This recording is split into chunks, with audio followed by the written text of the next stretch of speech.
Esse aqui é o primeiro podcast Transformação Criativa que a gente está fazendo. E aqui sou o Alex Lima falando diretamente dos estúdios da Transformação Criativa nesse momento. E estamos na minha casa. Não respira no microfone, Tainã, que está aparecendo tudo. E agora, se apresenta aí, meu cara. Olá, pessoal. Meu nome é Tainã Mariano.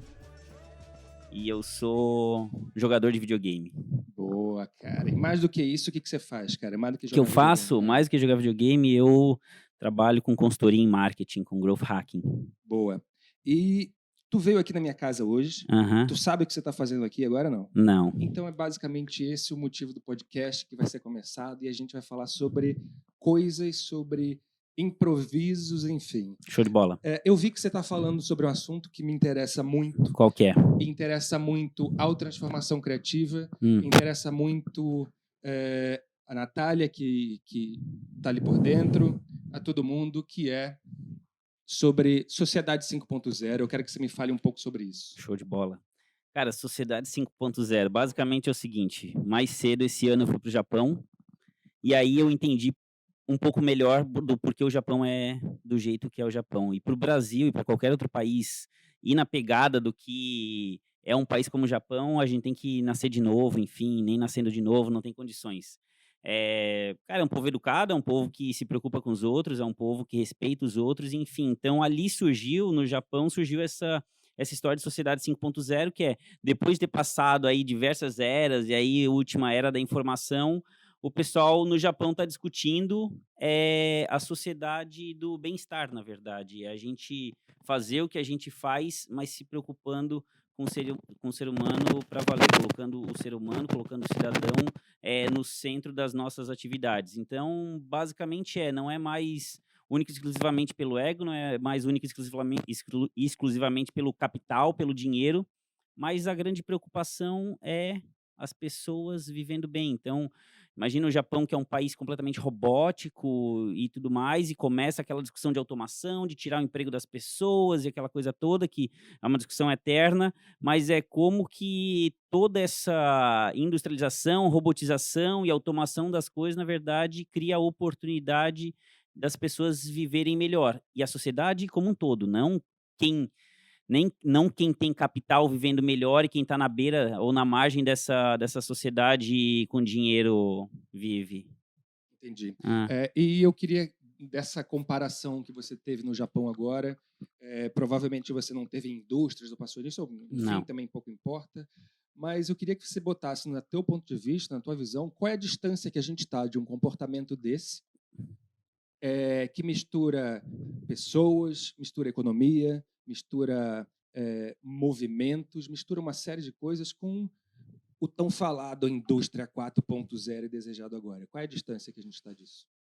Olha, para ser sincero, eu acho que é triste, na verdade, falar isso, mas eu acho que para a gente chegar no nível que o Japão tá, cara, vai muitas décadas, porque no final das contas não é sobre tecnologia, né? É um mindset, na verdade, que é completamente diferente.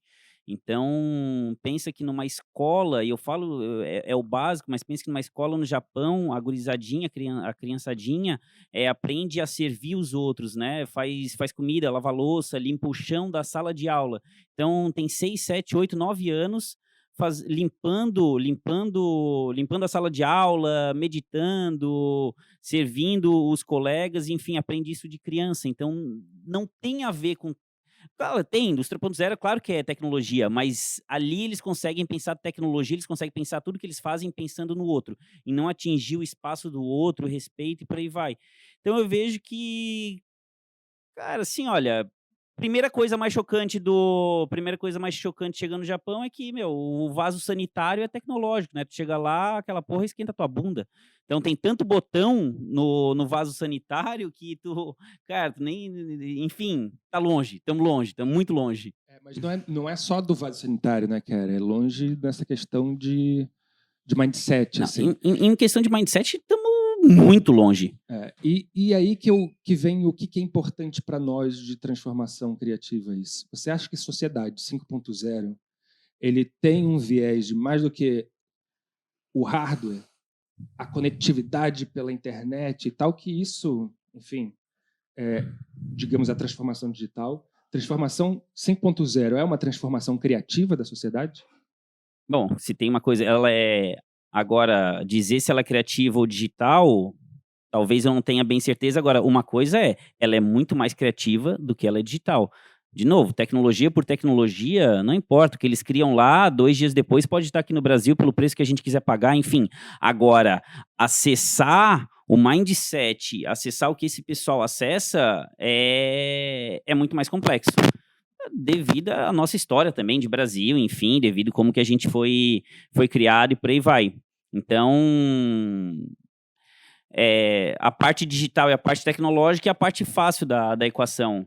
Agora, viver o que eles vivem, não só necessariamente eles, né, alguns outros povos, mas com certeza passa por essa mudança de mindset e sim de novas formas de viver, né? Novas formas, com certeza, e aí sendo bem criativo para viver de uma forma bem diferente. Então, complementando o que você está falando, essa viagem, essa expedição que a gente fez, não foi necessariamente para fazer uma websérie, para ganhar like no Instagram, para fazer isso, na verdade não, mas foi para ver, talvez, comportamentos diferentes do nosso aqui dentro do Brasil.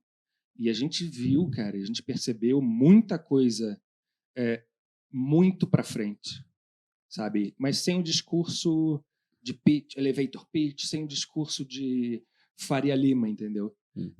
Mas a tecnologia ou a inovação, vamos botar assim, é muito maior do que está nos centros de inovação trend da vida, muito maior.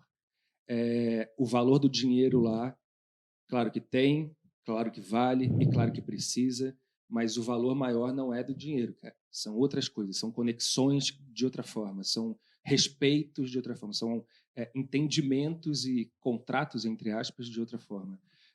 Tu já viu isso aqui no Brasil de alguma forma?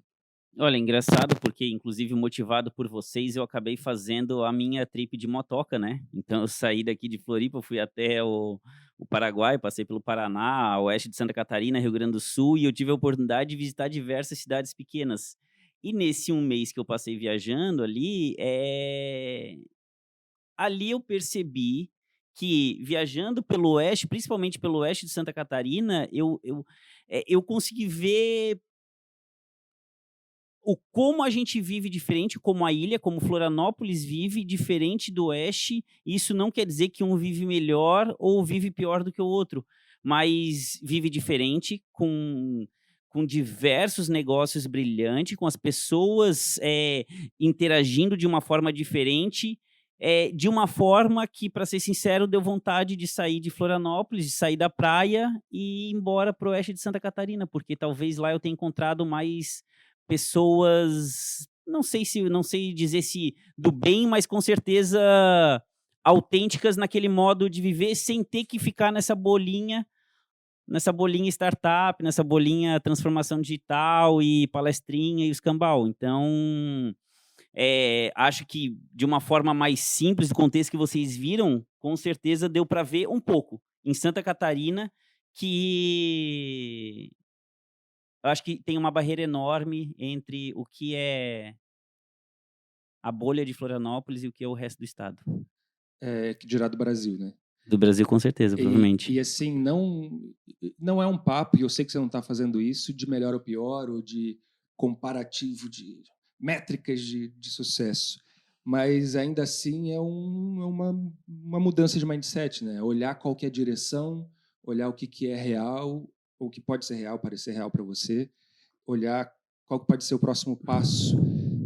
Eu percebo que muita dessa bolha que você fala olha para um canto só, uma língua só, um modelo só, Vale do Silício, agora Portugal, e que com uma importância gigantesca, sem tirar uma importância gigantesca para um processo de transformação que acontece no mundo inteiro, enfim, mas se esquece de olhar para dentro.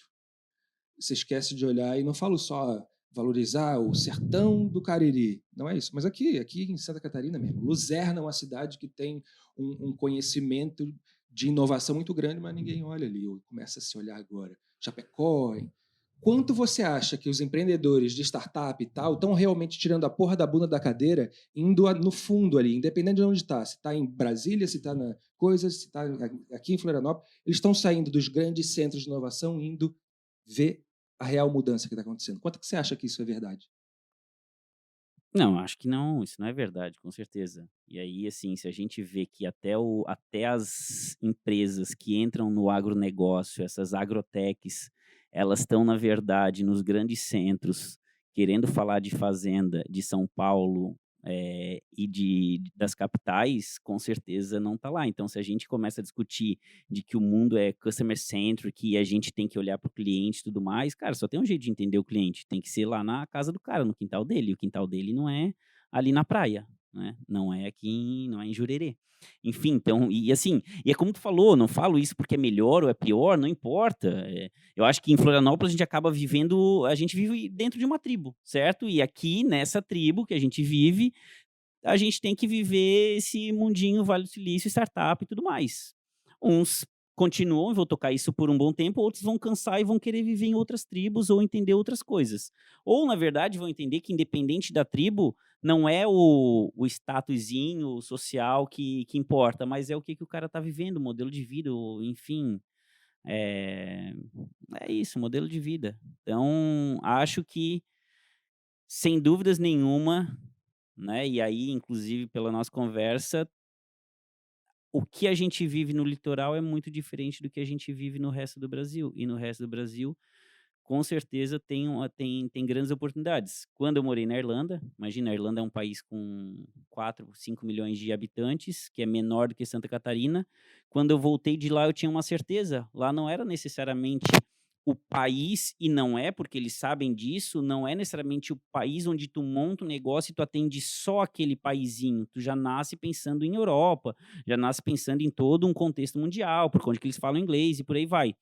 E acho que quando a gente olha para o Brasil, aqui é a mesma oportunidade. A gente fala que a gente tem 200 milhões de habitantes, mas a grande maioria, e de fato a grande maioria dessa população não tem acesso às coisas que a gente tem acesso na vidinha do litoral. Boa. E falando um pouco de conceitos que você está envolvido, como tu falou agora de games, se apresentou como jogador de games, eu achei isso muito bom, até porque mais do que jogar game, tu entende do mercado de games assim, como pouco sabe do valor e da renda que movimenta um segmento desse, não de agora, que está começando para o brasileiro se tocar disso, não para o brasileiro que trabalha com isso, mas para o brasileiro se tocar desse tipo de coisa. E vem o crescimento do setor da economia criativa, não crescimento quando eu falo de entendimento sobre a importância disso. O que você acha desses movimentos que acontecem agora, sendo que a economia criativa já acontece há muito tempo, de diversas formas, e não necessariamente está excluída, mas também não necessariamente está inserida em grandes centros?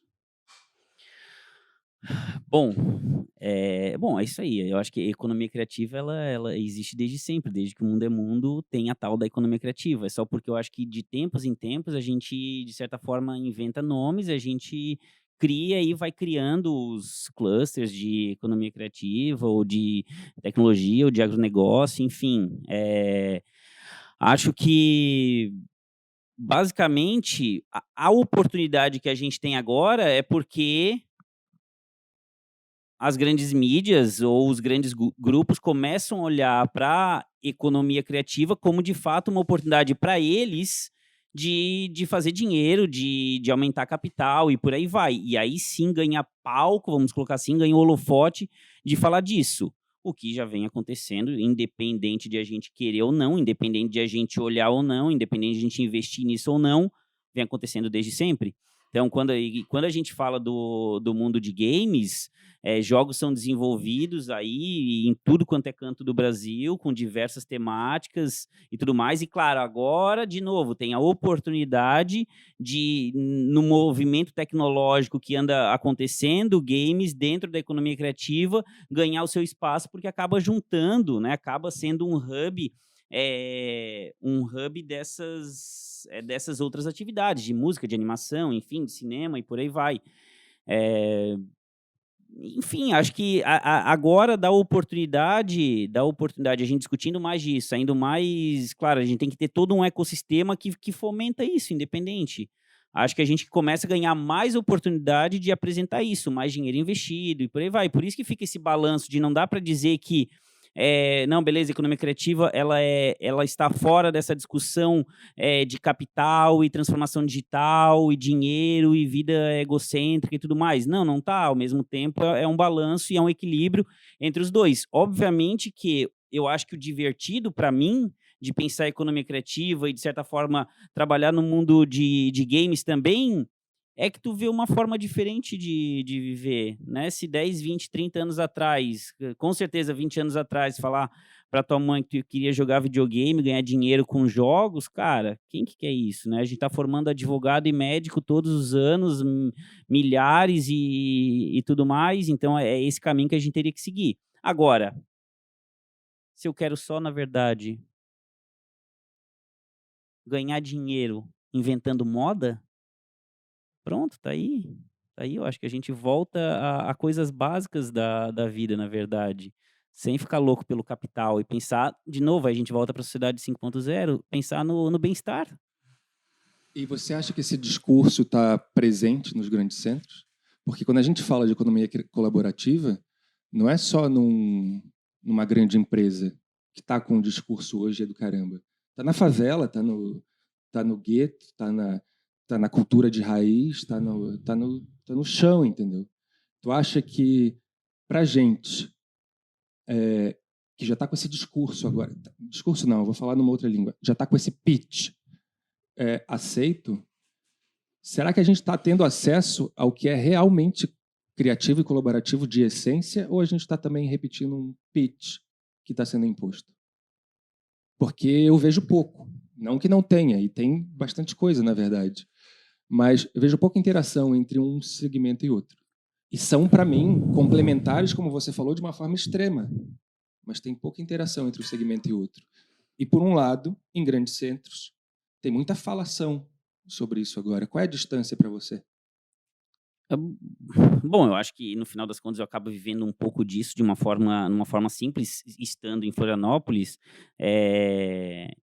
Embora todo mundo ache sensacional criatividade né, e esse pessoal que pensa um pouquinho diferente, por aí vai, ao mesmo tempo tem um julgamento bem grande. Então, eu não vejo, na verdade, sendo bem sincero, nos nossos grandes centros, a oportunidade de ser lá tão criativo, porque nos grandes centros estão as grandes empresas, e as grandes empresas não estão lá pensando na tal da super criatividade, ela ainda quer aquela caixinha, aquele modelinho, onde, de fato, o propósito da empresa é gerar lucro aos seus acionistas. Então, e para isso tem pouco espaço para o ser criativo de fato.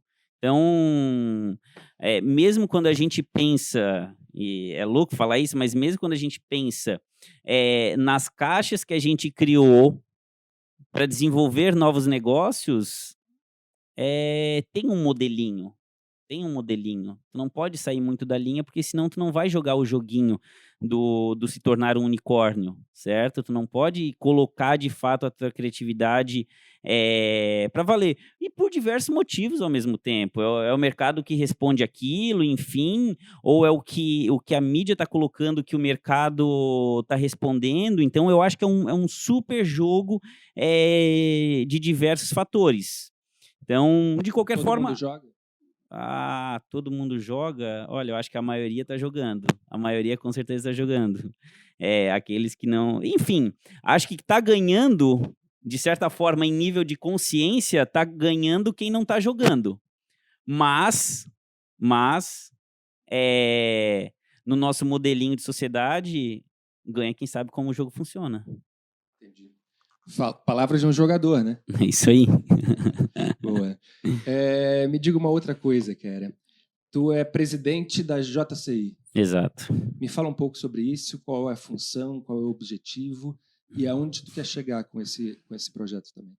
Bom, a JCI, então, é uma organização de desenvolvimento de pessoas, uma organização de desenvolvimento de jovens lideranças. E o objetivo da JCI, então, é capacitar pessoas, treinar elas em oratória, treinar em debate, treinar de novo, em networking, em organização de eventos, juntar pessoas, unir pessoas, para que sejam criadas oportunidades de desenvolvimento para aquela comunidade. Então, são onde jovens se juntam aqueles que querem, eu vou dizer aqui, aqueles que pensam mais do que só pagar o seu imposto e achar que votar num ou outro candidato vai resolver a vida da sua cidade ou a vida do seu país, mas que querem colocar a mão na massa e tentar fazer o que não está sendo feito por outros que são, de fato, diria, os verdadeiros responsáveis, que têm as decisões e o dinheiro, às vezes, na mão. Então, eu vejo a JCI como uma organização que junta, que une setores da sociedade. Ela une, com certeza, nos seus projetos governo, ela junta o setor privado, ela junta o terceiro setor para criar soluções. E ali, com certeza, ali eu vejo criatividade o tempo inteiro. Eu sou formado em mecatrônica industrial, na verdade, então cresci, fui formado para ser um nerdzinho, um montador de robô, e dentro da JCI eu tive a oportunidade de conhecer o meu lado criativo, o meu lado conhecer pessoas e bolar soluções juntos, o lado pensando de novo, por conta de ter uma influência bem forte do Japão nessa organização, e um dos termos que a gente estuda é o omoyari. Omoyari nada mais é do que tu se colocar no lugar do outro. Aqui a gente fala se colocar na sandália do outro, no sapato do outro e tudo mais, mas a gente não tem o real entendimento do como o japonês vê isso. Omoyari, na verdade, de fato, eu vou falar a mesma coisa que eu falaria em português, mas é o de fato se colocar no lugar do outro e não fazer nada que de certa forma, prejudique o outro. Então, ali, com certeza, aprendi não só aprendi muita coisa interessante, como mudei meu próprio mindset e conheci pessoas excepcionais, na verdade. Pessoas excepcionais que estão em tudo quanto é lugar. Então, quando eu falei mais cedo da minha viagem aí pelo Oeste, muito foi para conhecer diversas cidades onde a JCI tem uma organização local e de novo, conhecer pessoas super criativas, que saíram do seu contexto simples de trabalho, casar, ter filhos e comprar uma casa e ter um carro, para, além disso, se engajar com a comunidade, se engajar com outras pessoas para fazer diferente. Boa. Na JCI, eu tive a oportunidade de fazer junto contigo uma metodologia, uma brincadeira chamada Debate Thinking. Né? Exato. E aí eu quero que você fale sobre a importância do debate no processo crítico, criativo, construtivo de pensamento, enfim. Qual é a transformação que isso pode botar técnicas simples de oratória, como você está falando, ou de debate, podem fazer para estimular a criatividade da pessoa? Bom, acho que tem uma das coisas que eu tenho mais, vamos chamar assim, talvez de orgulho de ter feito na minha historinha, e a gente fez junto esse negócio, foi colocar pessoas para debater, e não só para debater pelo simples fato de debater e sair um vencedor do debate, mas, na verdade, colocar pessoas para debater e construir coisas, né? E antes mesmo de construir, desconstruir argumentos. Então, de novo, a gente fez isso em alguns lugares e nessa viagem tive a oportunidade de colocar aí centenas de pessoas para debater e discutir temas variados, mas falando do qual é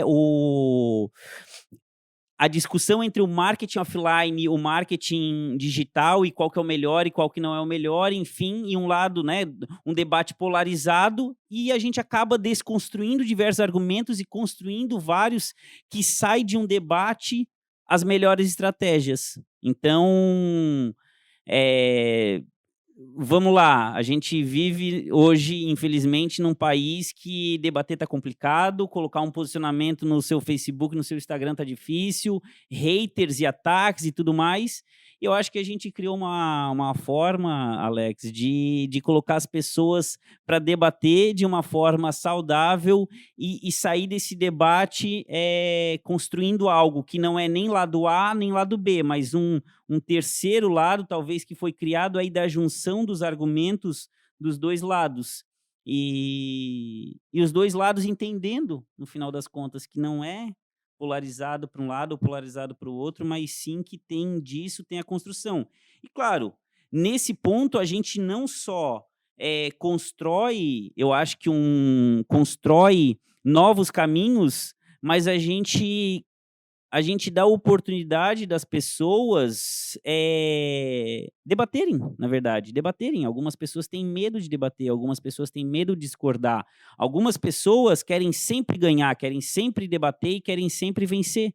Então, acho que aí a gente, de novo, como tu comentou mais cedo, a gente dá a oportunidade de pessoas poderem ser mais críticas, certo? Críticas em relação ao outro lado e colocar o seu posicionamento, ao mesmo tempo também que a gente faz com que o debate seja muito mais rápido, né? Novas ideias têm que surgir numa velocidade muito mais rápida, porque a gente cria um ambiente complexo de certa forma, ataques e defesas. Então, a gente tem não só que construir os nossos argumentos, mas se preparar para receber contra-argumentos e desconstruir o argumento do outro lado, ao mesmo tempo que desconstrói o nosso também para criar um argumento novo que acabe levando possivelmente o outro lado a concordar, mas não necessariamente que chegue no final com agressividade, mas sim com construção. Inclusive, o lado que você está defendendo, muitas vezes não é o lado que você defende de fato, né? Você está ali numa arena desempenhando um papel para gerar argumento contra um outro. E o contra o outro, muitas vezes, pode ser o seu lado que você já está apegado, né? É isso e mesmo. O processo tu vai se quebrando. Pessoalmente, como é que vai... Quais são as suas crenças, muitas vezes. Fora a JCI, você vê debate no mercado dessa forma? Bom, na verdade, quando a gente fala de Brasil, menos debates, né? Menos debates, simplesmente mais posições colocadas, até porque o nosso próprio mercado limita um pouco o debate entre empresas, o debate entre marcas e por aí vai. Mas, assim, infelizmente o que a gente vê, e aí não só necessariamente de mercado, mas a gente fala de política e por aí vai, mas como um todo, são posições tomadas e desse meu quadrado eu não saio, essa é a minha, né, essa é a minha opinião e aqui eu não movo nada. Então, é um pouco, na verdade é um pouco triste isso, é um pouco triste porque acho que o debate é pouco fomentado, né? O que se perde não tendo? Olha, com certeza a gente não evolui, com certeza a gente não vai para frente.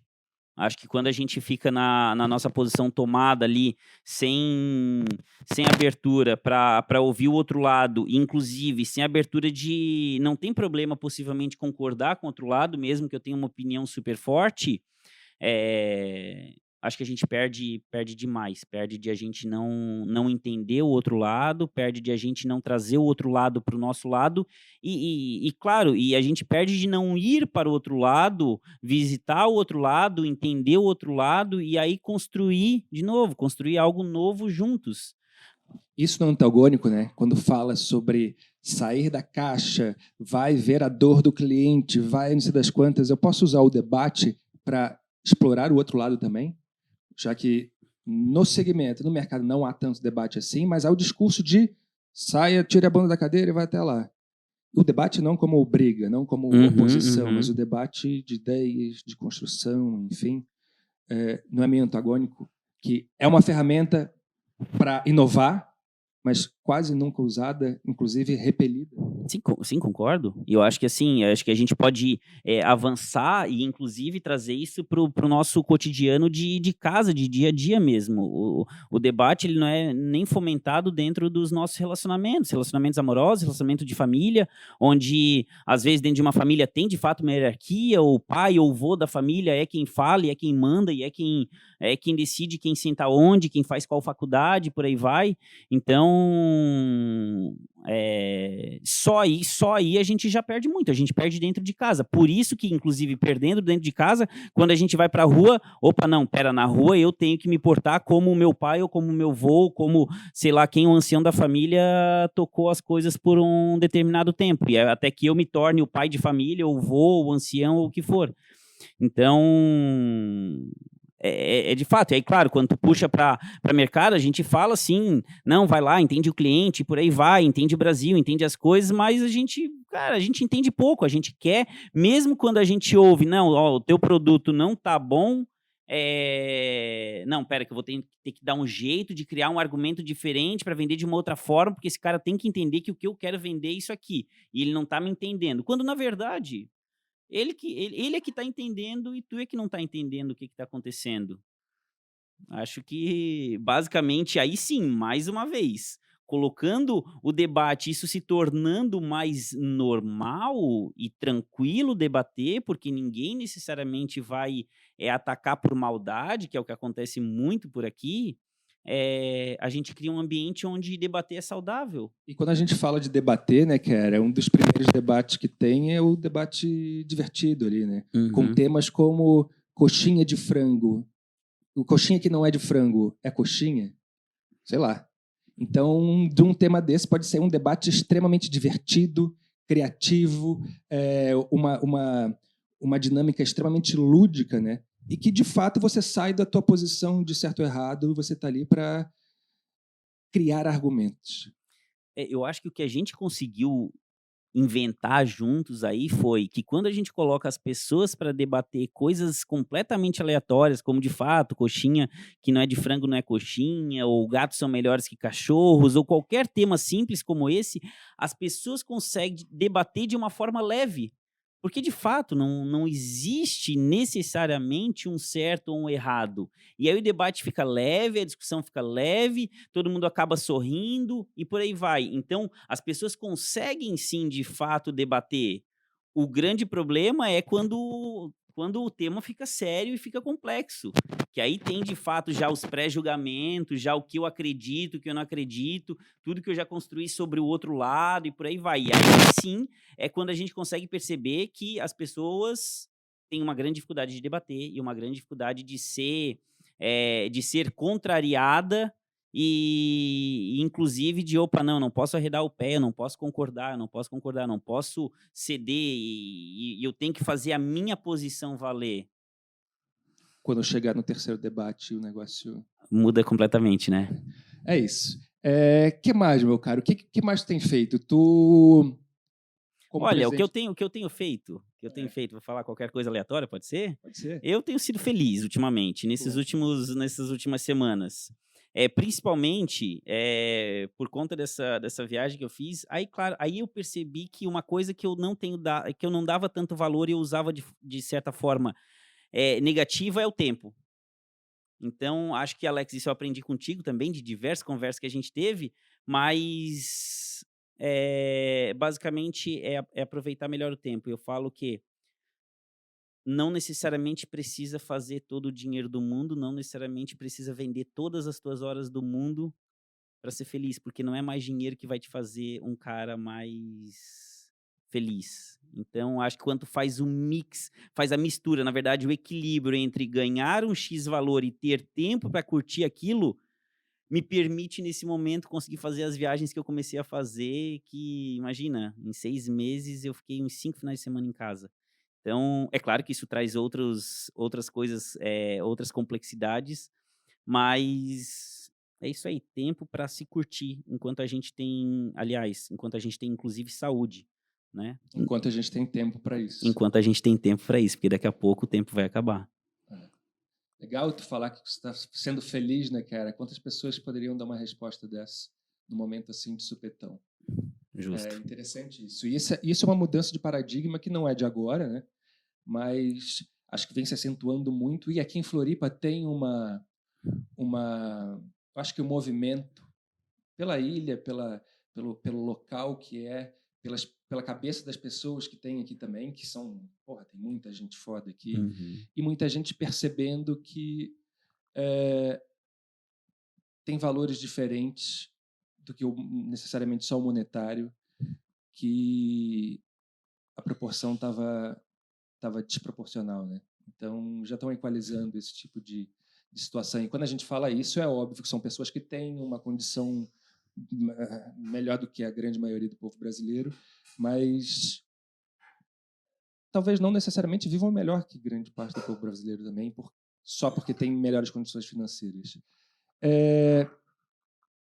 Tu tá trabalhando em algum lugar agora, tipo 8 por... Não, Como é que tá? não. Agora, cara, agora eu resolvi de uma vez por todas, vamos chamar, trabalhar por conta, ser um consultor, colocar e sim, colocar a minha criatividade à disposição de empresas, com a minha empresa. Então, ou com eu presa nesse momento, porque colocando a minha criatividade à disposição dos outros, eu entro, eu faço o trabalho que eu tenho que fazer, eu entrego o resultado que eu tenho que entregar, eu cobro pelas horas que eu coloco à disposição desses clientes, e com as horas que sobram eu aproveito para, enfim, para ler, para viajar, para passear e por aí vai.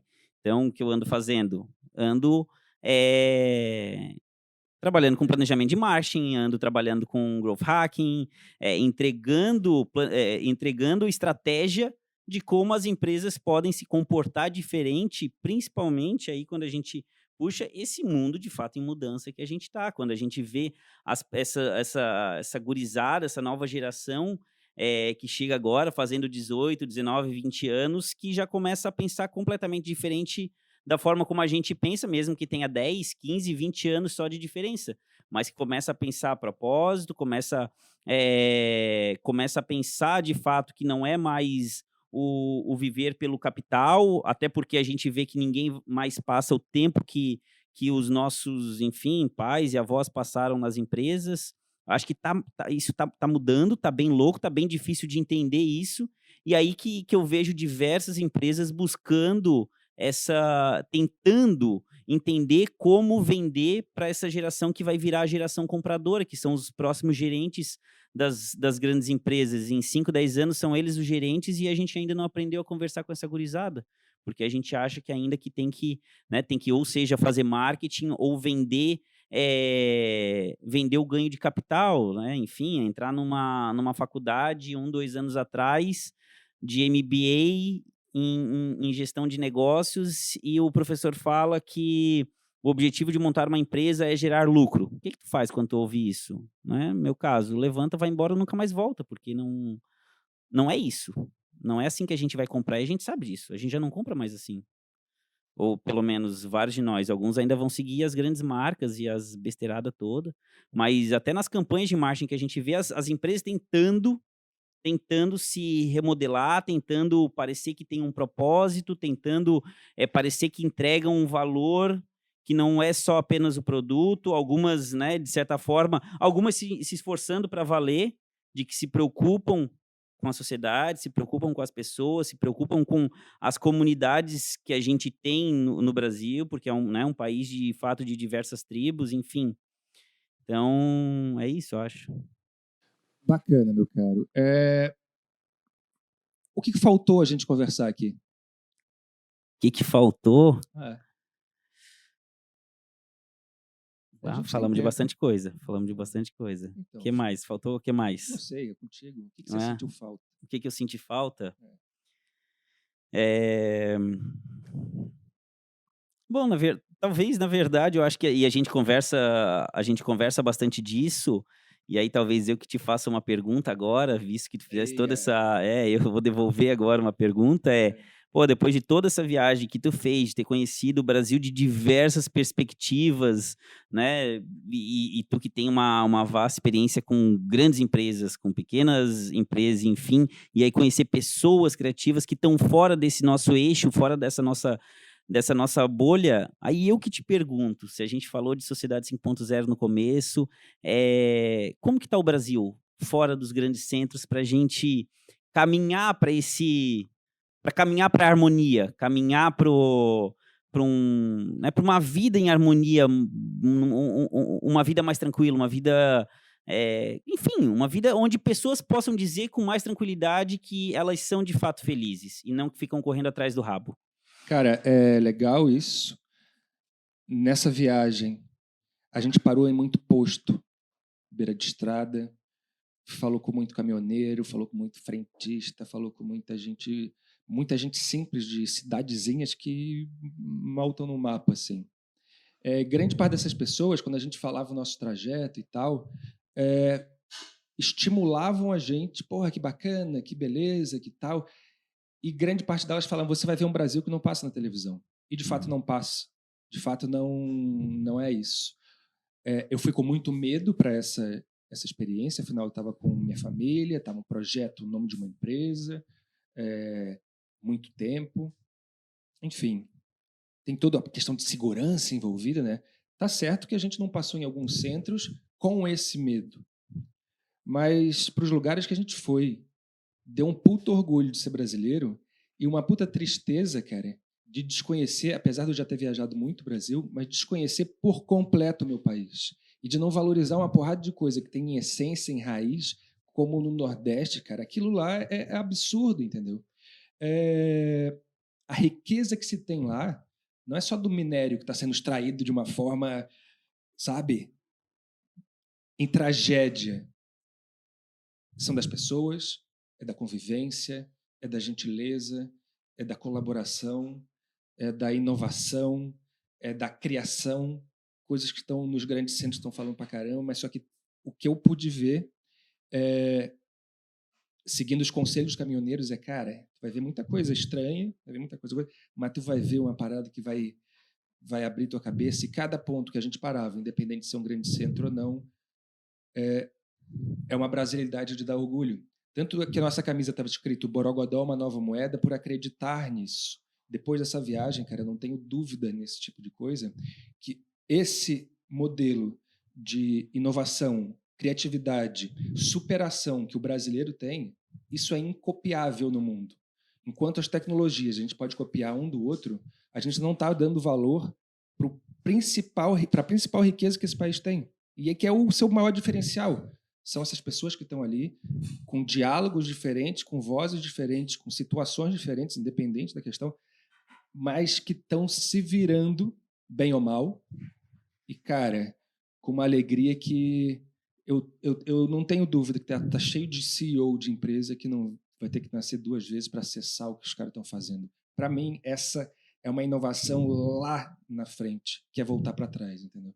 É Sim. isso. Excelente, Alex. Então eu vou aproveitar, agora eu virei mesmo a mesa aqui, eu vou fazer outra pergunta, então. Porque tem uma, tem uma que eu quero te fazer agora, então, tu falou que tu já tinha viajado bastante o Brasil e agora, com certeza, tu conhece o Brasil numa outra dimensão e por aí vai. E aí eu vou te perguntar, o jeitinho brasileiro, ele é positivo ou ele é negativo? O jeitinho brasileiro depende da forma que você vai colocar, né? Mas eu posso botar, por exemplo, o Dexter deu uma entrevista pra gente. Dexter é um rapper, talvez um dos mais influentes, talvez não, certamente um dos mais influentes do Brasil. E o cara começou a sua arte, ou a externalizar a sua arte dentro da cadeia. Cara, eu posso falar que o jeitinho brasileiro é ruim se eu falar assim, é dentro da cadeia. Eu posso falar que o jeitinho brasileiro é bom para falar dentro da cadeia, ele saiu de lá por causa do jeitinho. Saiu e se reformou como pessoa na língua dele. Então, eu acho que está de dentro da pessoa direcionar e canalizar isso como qualquer coisa da vida, entendeu? Mas só que o jeitinho brasileiro é dar uma volta, é dar nó em pingo d'água. É ultrapassar uma barreira que, cara, para qualquer um não tem solução. O cara vai lá e dá um uou, ainda sai rindo muitas vezes, entendeu? Dependendo da forma como é usada, é extremamente positivo. E o que eu tive acesso nessa viagem foi só pro lado positivo.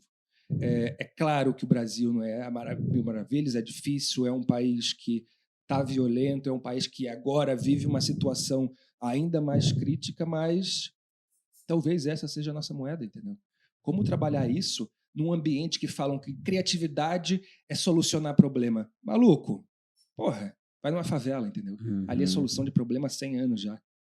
Todo dia. Vai num grande centro de uma cidade onde os caras estão trabalhando ali na informalidade, onde não deveria ser.